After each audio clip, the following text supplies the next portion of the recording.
Muy buenos días. Les habla el médico Juan Salvador Celi Vargas.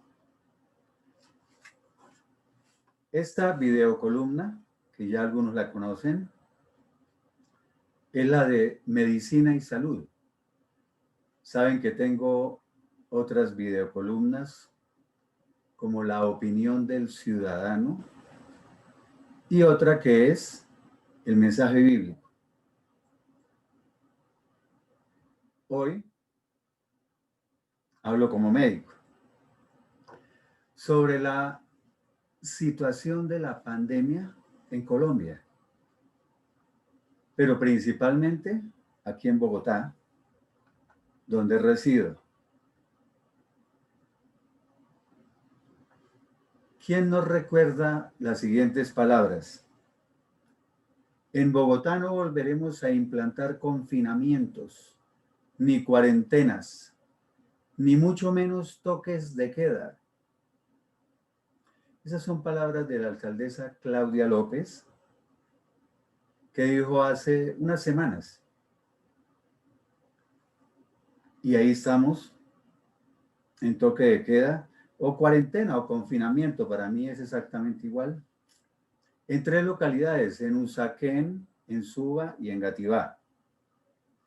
Para los que pueden ver, para los que de pronto vean este video fuera de Colombia, una localidad es un conjunto de barrios. Por ejemplo, Suba no es un barrio.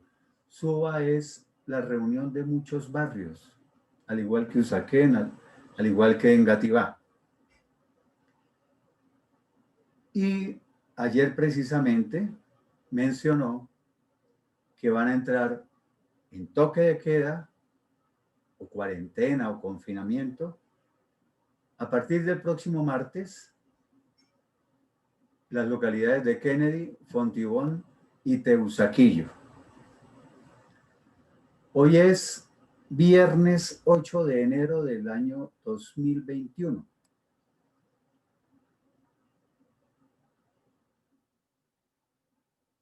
Recuerdo que Angela Merkel en Alemania y Boris Johnson en el Reino Unido dijeron estas mismas palabras.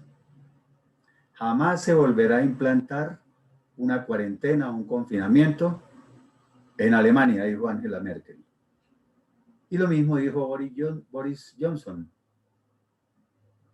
No más confinamientos ni cuarentenas en el Reino Unido. Y ahí están en confinamiento desde diciembre e incluso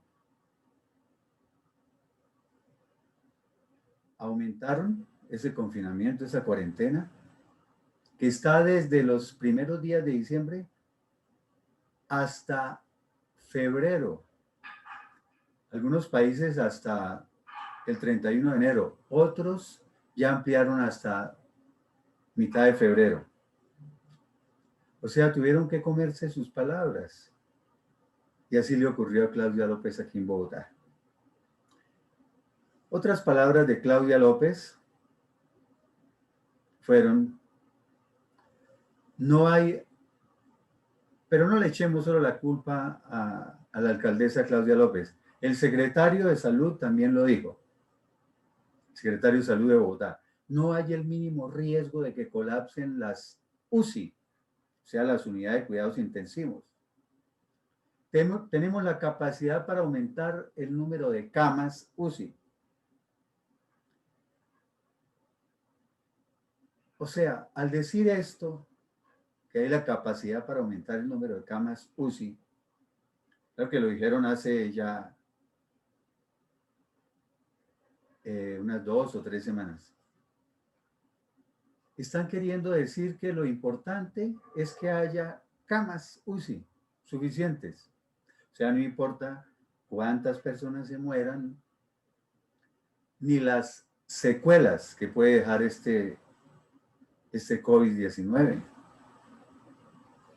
Porque es que uno de los problemas que existen en la actualidad, y lo he visto en mi práctica médica, son las secuelas que está dejando. O sea, yo tengo pacientes que tuvieron COVID hace 7, 8 o hasta 10 meses al comienzo de la pandemia. Y llegan hoy todavía, 10 meses después, y persisten síntomas. La pérdida del olfato, o sea, la anosmia. Algunos se quejan de que siguen con la debilidad, otros con una cefalea intensa, o sea, un dolor de cabeza intenso. Ese es uno de los grandes problemas. O sea, y es lo que yo mencionaba en otro video, que se denomina el COVID prolongado o el síndrome post-COVID. Pero para el gobierno, todo esto no importa. Para ellos lo que importa es que haya el número de camas suficiente para todos los pacientes que lleguen a solicitar una. Pero hay otro problema, que cada cama UCI que se implemente necesita más personal de salud, necesita intensivistas, se necesitan más intensivistas, más anestesiólogos, otros especialistas y diferentes profesionales del área de la salud. Eso es un equipo integrado con muchos profesionales. Se necesitan también más medicamentos, sedantes, relajantes musculares. Y los gremios médicos se están quejando de que hay desabastecimiento de estos elementos e incluso de personal médico. Y quiero regresarme un poquito a cuando mencioné lo de las cuarentenas.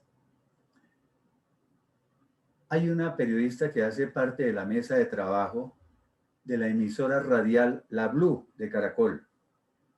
Yo la escucho mucho porque sigo bastante a la periodista Camila Zuluaga, que dirige este programa.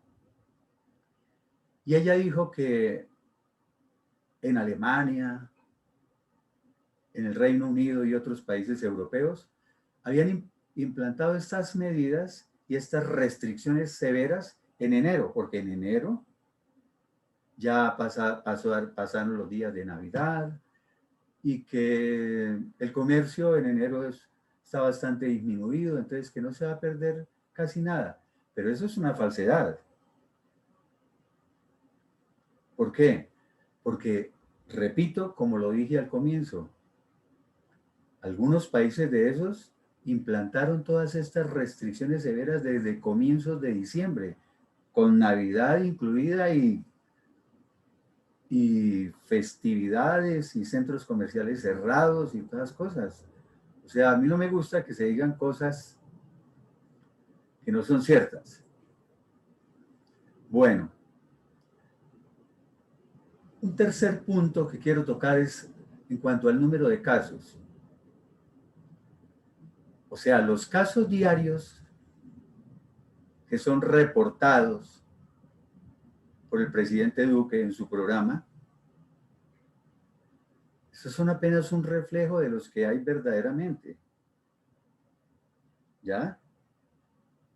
O sea, diariamente sale el presidente Duque y dice, hay 8,000 casos nuevos en Colombia. Y yo lo he dicho en otros videos. Hay 8,000 casos nuevos a los que se les hizo la prueba, o sea, casos confirmados. Pero ahí no está diciendo que le hicieron la prueba a 50 millones de colombianos, que es la población colombiana. Le hicieron la prueba a 30 o 40,000 personas. O sea que estos 8,000 casos no es como a veces la gente piensa que son todos los casos que hay en Colombia. Es solamente los que fueron testeados. O sea que esto lo que da es una aproximación de los casos. Incluso estas cifras también son manipuladas. Les voy a poner unos ejemplos. El 14 de diciembre se hicieron 53.354 pruebas y hubo 8.742 casos.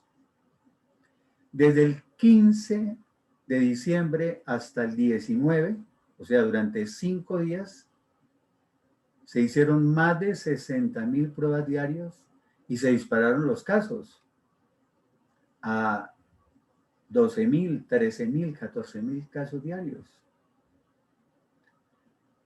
El 20 de diciembre disminuyeron otra vez las pruebas a 43.635 y el número de casos también empezó a disminuir a 11.160. El 21 de diciembre continuaron con 47.447 pruebas y los casos siguieron disminuyendo a 10.845 casos. El 23 de diciembre se hicieron 80.032 pruebas. Es el mayor número de pruebas que se han hecho. E inmediatamente los nuevos casos saltaron a 14.233. El 24 de diciembre se hicieron 74.280 pruebas y los casos continuaron en 14.940. Y de pronto, el 26 de diciembre, se disminuyeron las pruebas a 32.294. Se disminuyeron bastante, a 32.000.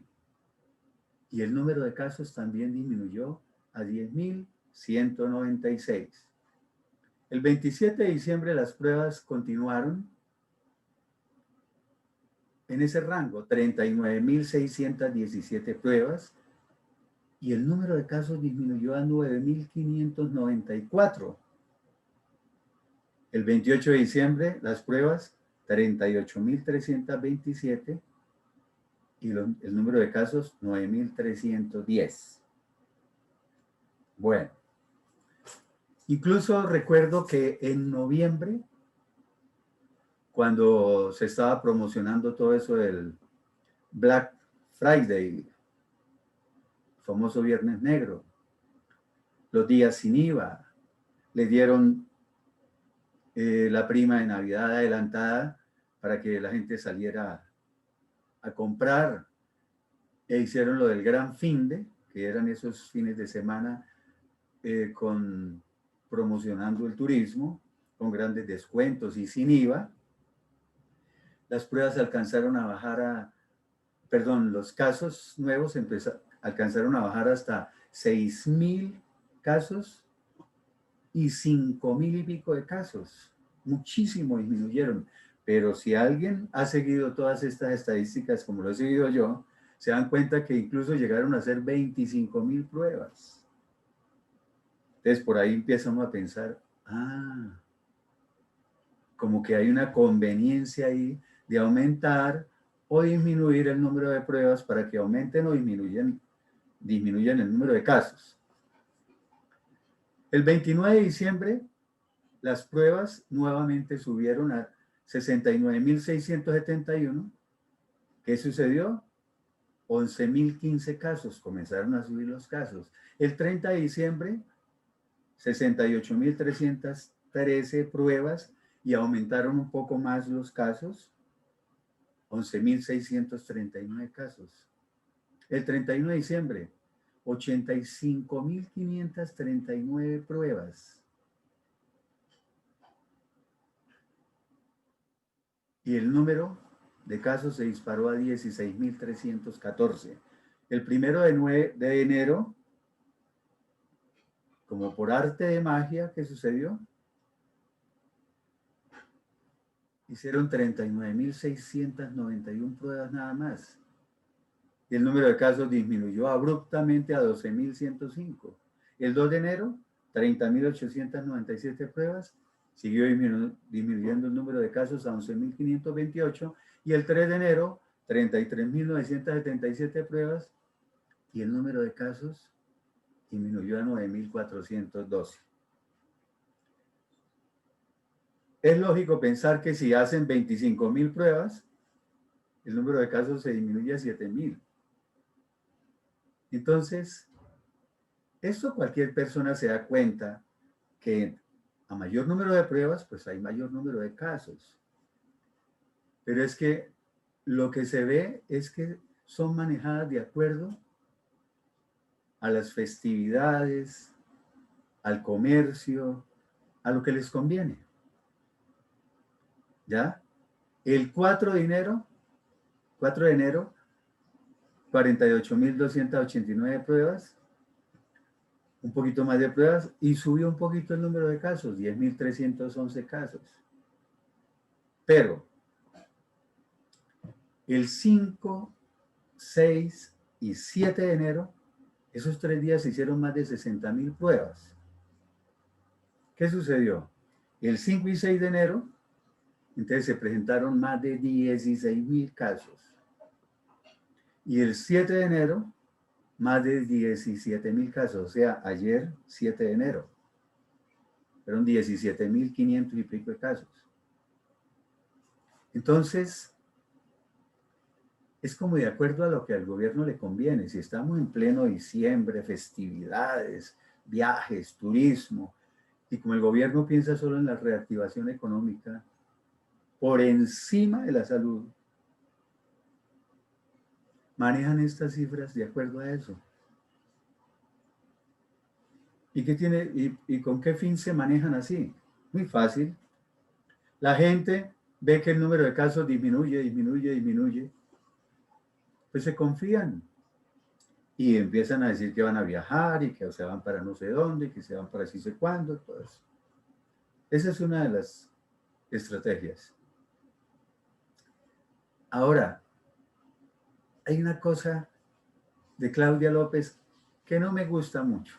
Yo no he estado muy de acuerdo con ella en muchas cosas. Ella siempre se sigue lavando las manos.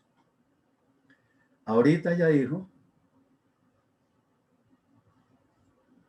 que, ahorita no, cuando empezó San Victorino a llenarse de gente en diciembre, ella dijo que esas aglomeraciones en San Victorino no tenían nada que ver con el aumento del número de casos.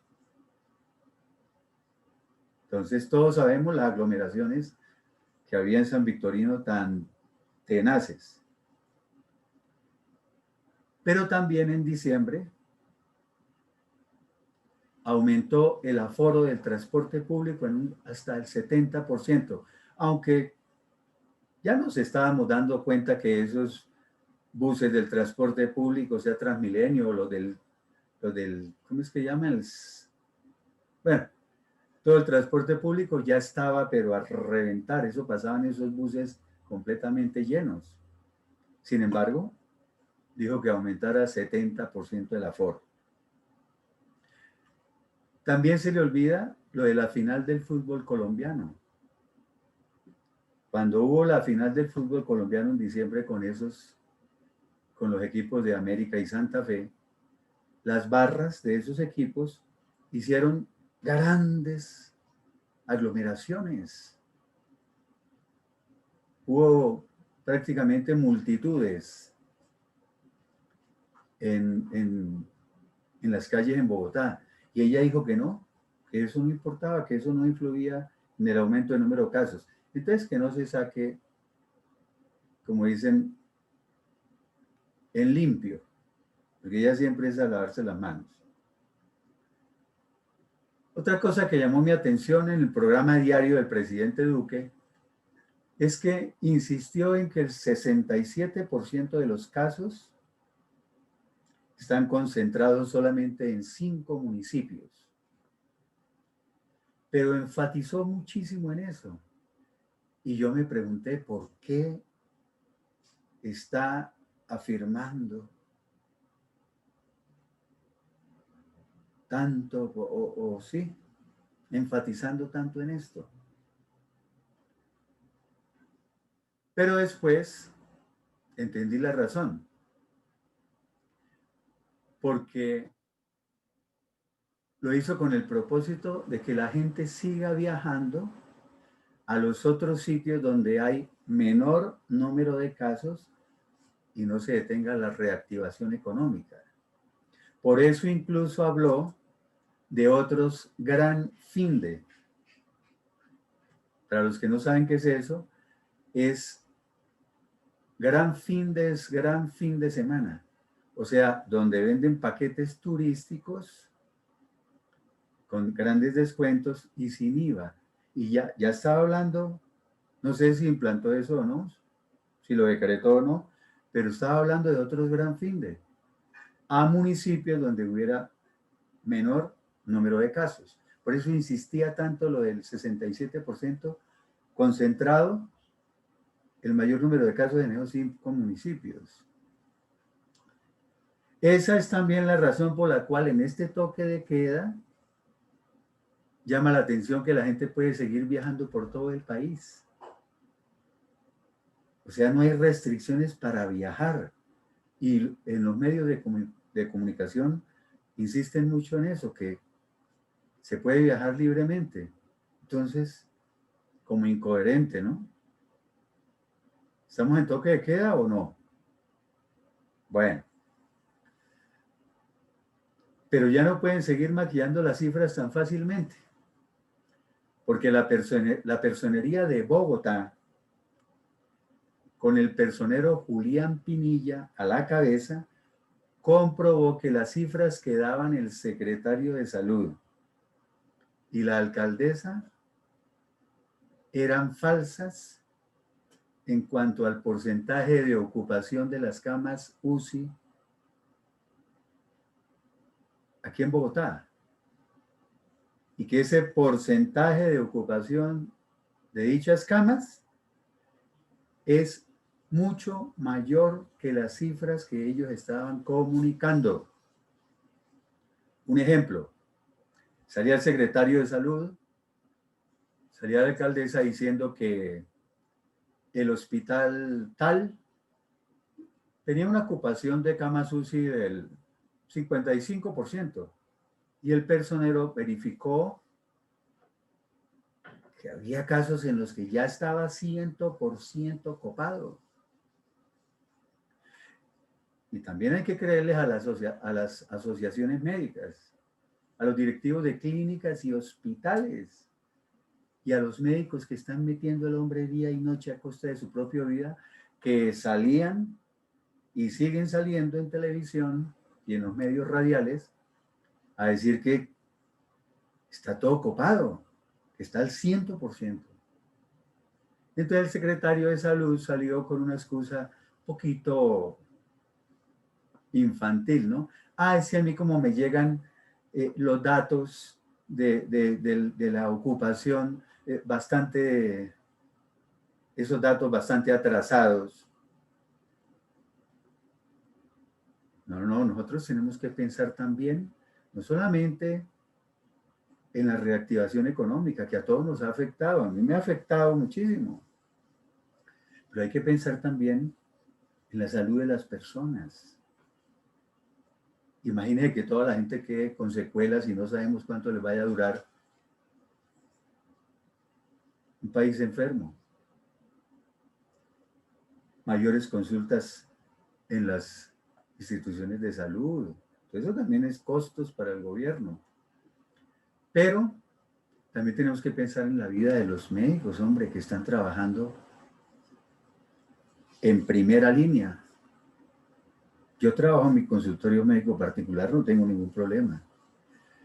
Hoy antes de hacer este video, y recuerdo la fecha, hoy es 8 de enero, me llamaron para comentarme que hoy en la madrugada murió el médico Gustavo López en el hospital de Kennedy. Un médico muy conocido para todos. Y murió. Pero han muerto casi 150 médicos en Colombia. En estos últimos 15 días he visto por lo menos unos 10 o 12 médicos que han muerto, especialistas. Entonces, No pensemos solo en los 3 pesos. No pensemos solo en el placer, que viajemos y que las rumbas y que, mejor dicho, porque hasta la alcaldesa se fue para Costa Rica a pasear sin pensar en el problemita que tiene en Bogotá, ¿no? Menos mal que regresó al ver las críticas que comenzó a recibir. En lo único que estoy de acuerdo con la alcaldesa es en que dijo que la nueva cepa del Reino Unido ya está circulando en la ciudad, aquí en Bogotá. Inmediatamente saltaron todos los especialistas. O sea, hablemos de epidemiólogos, infectólogos, virólogos, a decir que no hay evidencias, que no es cierto, porque no hay ninguna evidencia de que esa nueva cepa o esa variante ya esté en Bogotá. Pero yo sí creo que está. ¿Por qué se iba a detener para venir a nuestro país? Pero lo mejor es lo que dijo el presidente Duque. Dijo, nosotros tomamos medidas desde diciembre para evitar que llegara la nueva cepa. Uy, tiene que decirnos cómo hizo para evitar que entrara. ¿Sí? Porque eso sí, de verdad que me he tratado de pensar en cómo hizo para evitar que llegara y es difícil para mí entenderlo. Y por último, hablemos de la indisciplina de la gente, hombre. La mayoría de la gente en Colombia y aquí en Bogotá, que es donde yo resido, es impresionante. Por ejemplo, en Santa Marta, los turistas se saltaron las vallas que había para entrar a las playas, porque había un número de personas que podían entrar a las playas. No, se pasaron por encima de las vallas. Y otra cosa, en Cartagena y Barranquilla, que son 2 ciudades turísticas, no hay toque de queda, ni ley seca, ni pico y cédula. Esto nos muestra claramente que lo único importante para ellos es el billete, la lana, la guita, cash, la plata, el dinero. O sea, que lleguen a Cartagena ya todos los turistas que quieran, no importa si después se contagia todo el mundo y que regresan a sus ciudades llevando el que hay en Cartagena, ¿no? Y llevando de aquí para allá. Pero hay otra cosa que se me pasó cuando hablé de la nueva cepa. Escucha uno a los especialistas decir que la nueva cepa o la variante, dicen, no es más letal, no tiene mayor mortalidad, no es más agresiva, no es más virulenta. Pero yo no los he escuchado decir que tiene menor virulencia o menor letalidad o menor mortalidad o menos agresividad que la que tenemos. Lo cual quiere decir, utilizando la lógica elemental, que es igual a la que tenemos. Entonces, lo que ellos dicen es que tiene mayor velocidad de propagación, que tiene un 70%, es un 70% de mayor transmisibilidad o más contagiosa en un 70%. Entonces, pongámosle lógica elemental. Si tiene la misma letalidad, mortalidad, virulencia, agresividad y todo que la que tenemos actualmente, pero se propaga más fácilmente, hombre, indirectamente al haber mayor número de infectados por la mayor propagación, va a haber mayor letalidad y mayor mortalidad. Son diferentes esos dos términos. ¿Ven? Y para terminar, es muy chistoso, muy cómico ver en televisión a los funcionarios haciendo las recomendaciones de bioseguridad, pero salen con el tapabocas en el bigote y algunos con el tapabocas como babero y otros ni siquiera lo usan para la entrevista. Entonces, por lo menos al salir en televisión haciendo estas recomendaciones, deberían usarlo muy bien. Bueno, eso es lo que quería comentarles sobre la situación que estamos viviendo aquí en Colombia y principalmente aquí en Bogotá. Nos veremos en una próxima videocolumna de medicina y salud. Un buen día.